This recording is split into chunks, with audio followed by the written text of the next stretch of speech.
Okay, folks, our next speaker, shift gears a little bit, is Zena Matthews. She's born and raised in Baghdad, Iraq. She lived under Saddam Hussein, 4 years of it during the war. She's lived in the U.S. for the last 10 years. She's gone to Ohio State. She studied political science. She is a citizen of this country.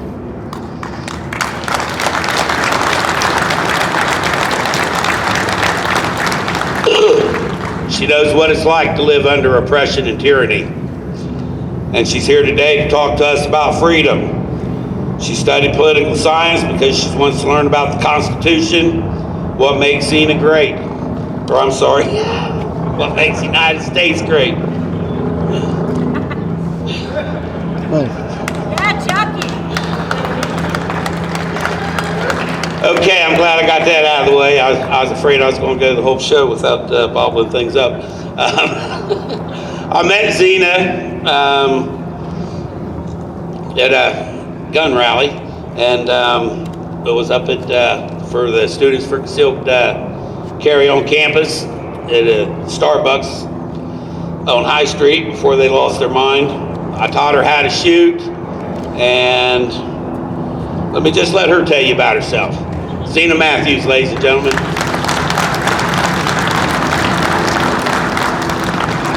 Thank you, Chuck.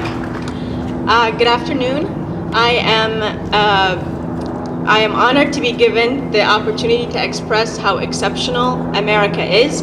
I will not tell you everything you already know about Iraq, which is women are poorly treated, ethnic and religious minorities are persecuted, and political dissent is dangerous. Instead, I will focus on my own experience and the transformation I personally underwent as I discovered American freedom. I modeled my speech today after FDR's Four Freedoms speech, in which I will articulate 4 ways in which America is fundamentally freer than Iraq. First, the freedom to choose one's identity. In Iraq, you are who you're born as. You are, in terms of religion, in terms of class, and social status and tribe. I'm a proud American in citizenship and in culture because I believe in freedom, justice, and individualism, all quintessential American values. However, not only will Iraqi people tell me I can't be American because I was born Iraqi, but also that I can't possibly truly believe in values that I didn't grow up with, that are not birth assigned values, regardless of how much I live and breathe my convictions. I will give you an example. I'm an atheist and my family's Christian. And one time I met an old friend for the first time in DC. He is an atheist from a Muslim background from Iraq, and we talked until 5 a.m. My mother was concerned when I told her how much I admired him. She said, "But he's Muslim." I said, "He's an atheist." She said, "But is he a Sunni atheist or a Shi'i atheist?" So they will not believe you can believe anything you didn't actually grow up with. Second, the freedom to pursue happiness. I am a passionate ballroom dancer, which requires physical proximity, which is socially condemned in Iraq. Ooh. Thank you. However, so even at the level of a prestigious dance performance, but here I practice and perform freely. I own a firearm for self-defense. And I also mentor people who've never shot before. I teach them safety rules and marksmanship and everything that I've learned from generous people who've given me their time and effort, most among them Chuck. In Iraq, all firearms are illegal because they're all smuggled or stolen. There are no gun stores. And gun ownership, it is legal with a license for which you have to declare a reason, and it often involves bribery. Travel, I love traveling. I've been to 18 states. My next big trip is to Europe. However, in Iraq, I will bring shame to my family if I traveled by myself or with friends, not with family. But here, I'm free to pursue all the hobbies I want. Third, freedom from judgment. As a woman, I am so very grateful for the social freedoms we have in this country. In Iraq, one cannot truly experience and fully experience a romantic relationship, and those who do are outliers and expose themselves to significant safety risks and reputational damage that affects their marriage prospects, familial relations, and sometimes career goals.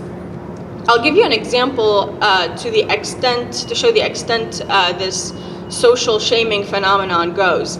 My mother was talking about her and my father's wedding once, and she said, "I didn't care what they say. I smiled, I was happy, I even danced a little." It was such an odd thing to say about her own wedding. I said, "Why wouldn't you?" She said, "Because people will gossip and say nasty things about the bride if she seems excited about the wedding night. But here, a woman can do whatever she wants, and there will not be, she will not gain reputational ruin." I should also mention that one of the cultural shocks I had coming to America is to discover that not every guy in every street and corner was out there to catcall me. Street sexual harassment is astronomically high in Iraq, to where girls and women can't walk the streets. I remember I was going to school once, and two guys in their 20s, one at either end of the street, were catcalling me. They were screaming so they can hear each other and make me hear it. And I was a fourth grader on my way to school. So after grade school, I never walked the streets again until my family moved to Jordan at age 16. We take it for granted here, but having a boyfriend going out on a Saturday night on a nice spring day would not be possible for me had I stayed in Iraq. Fourth, freedom from prejudice. In Iraq, you're who you're born, in religion, nationality, and even social status. And straying from the herd carries high risks to one's reputation and, if not, safety.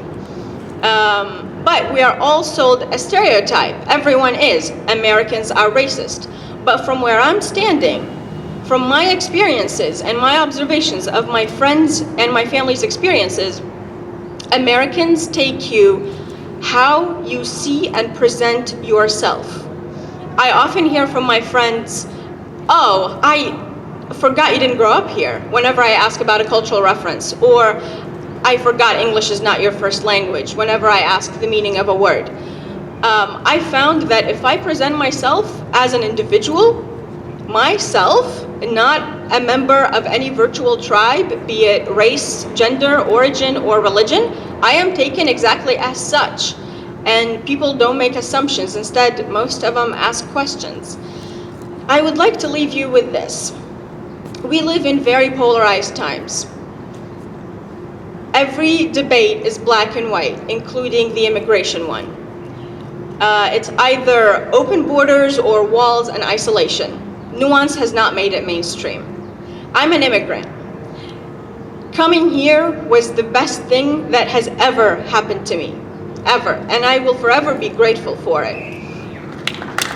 Thank you.